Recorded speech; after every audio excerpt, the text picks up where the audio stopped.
కోసమే ఇవాళ మా మేడిగడ్డ యాత్ర, రైతు ప్రయోజనాల కోసమే మేము వచ్చినాం. ఎందుకంటే మాది ఉద్యమ పార్టీ. మేము ఇంకా పోలవరంలో ఇంకో విషయం, ఒక్క విషయం చెప్పి నేను దాంట్లోకి పోతా. పోలవరం ప్రాజెక్టు స్టార్ట్ చేసినాడు బైసాబ్ 10,000 కోట్లతో జీవో ఇచ్చిండ్రు. ఇప్పుడు లాస్ట్ జీవో ఎప్పుడు ఇచ్చిందంటే 2018-19లో ఇచ్చినారు. 55,000 కోట్లకు పెరిగింది ప్రాజెక్ట్ కాస్ట్. ఇప్పుడు లేటెస్ట్ 1,00,000 కోట్లు కావాలన్నట్టు దానికి. అంటే 10,000 కోట్లతో స్టార్ట్ అయిన పోలవరం పూర్తి కావాలంటే ఇవాళ 1,00,000 కోట్లు కావాలి. అంటే ఎన్ని రెట్లు పెరిగినట్టు? 10 రెట్లు. ఇది ఎవరు కడుతుండ్రు? కేంద్ర ప్రభుత్వం కడుతుంది, సెంట్రల్ వాటర్ కమిషన్ కడుతుంది. మరి ఆడ 10 రెట్లు పోలవరం ప్రాజెక్ట్ కాస్ట్ పెరిగిందంటే అవినీతి జరిగింది, కేంద్ర ప్రభుత్వం పెద్దలు తిన్నారు అని మేము మాట్లాడరాదా? మేము మాట్లాడలేమా? మరి ఆడ 10,000 కోట్లలో పూర్తి అవుతుండే, పోలవరం జల్లి కడితే 10,000 అవుతుండే, 1,00,000 కోట్లు అయింది, 90,000 కోట్ల అవినీతి జరిగిందని మాకు మాట్లాడరాదా? ఏంది ఇది? ఇది ఇది పద్ధతి కాదు. దయచేసి ఇవాళ దేశవ్యాప్తంగా ప్రాజెక్టుల కాస్ట్ ఎట్లా పెరిగినాయి గౌరవనీయులు శ్రీయర్ అన్న అన్ని వివరించింది. ఇంకా నేను దాంట్లోకి పోను. కానీ మాది ఉద్యమ పార్టీ. ఇవాళ మా ప్రయత్నం ఏముంటుంది? తెలంగాణ ఉద్యమంలో నుంచి ఆనాడు దేవాదులు వచ్చిందంటే తెలంగాణ ఉద్యమంలో వచ్చింది. ప్రాణహితకు మీరు హడావిడిగా కొబ్బరికాయ కొట్టిందంటే తెలంగాణ ఉద్యమంలో నుంచి వచ్చింది. అంతకుముందు ప్రాణహిత లేదు, దేవాదులు లేదు. బీఆర్ఎస్ పార్టీ పుట్టినాకనే, కేసీఆర్ గారు గులాబీ జెండా పట్టినాకనే దేవాదులు వచ్చింది, ఇవాళ ప్రాణహిత వచ్చింది. ఈ ప్రాణహితనే కాళేశ్వరం ఈరోజు. ఎందుకంటే ఇది ఉద్యమాల్లో నుంచి వచ్చింది. ఇవాళ రేవంత్ రెడ్డి గారికి ఏంటంటే ఈనాడు ఆయన ఉద్యమాల్లో ఉద్యమ ప్రయోజనాలకు విరుద్ధంగా పనిచేసిండు. ఇప్పుడు ముఖ్యమంత్రిగానైనా కనీసం తెలంగాణ ప్రయోజనాలు కాపాడండి అనేదే మా విజ్ఞప్తి. ఎందుకంటే ఉద్యమంలో మీకు ద్రోహం చేసిన చరిత్ర ఉంది.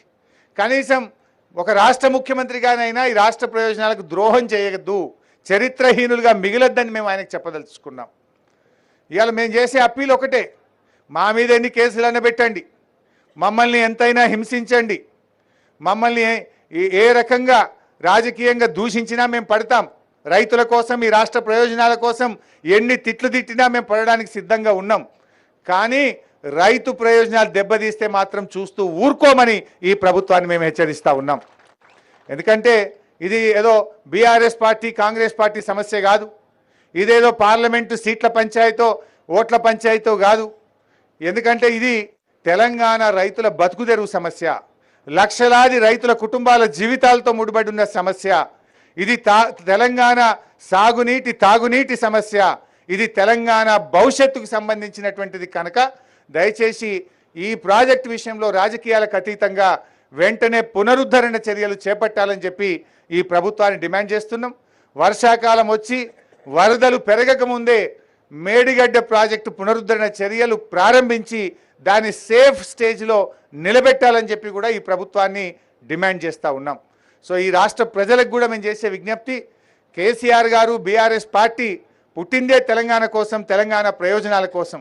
ఏనాడైనా కేసీఆర్ ఆయన తన ప్రాణాన్నే ఫనంగా పెట్టడానికి సిద్ధపడ్డ వ్యక్తి. ఆయన గడ్డిపోచల్లాగా పదవులను తెలంగాణ కోసం వదులుకున్న నాయకుడు కేసీఆర్. పదవులను వదులుకున్నాడు, ప్రాణాన్ని వదులుకోవడానికి సిద్ధపడ్డాడు తప్ప తెలంగాణ రాష్ట్ర ప్రయోజనాలకు దెబ్బ తగిలితే ఊరుకునే నాయకుడు కాదు కేసీఆర్.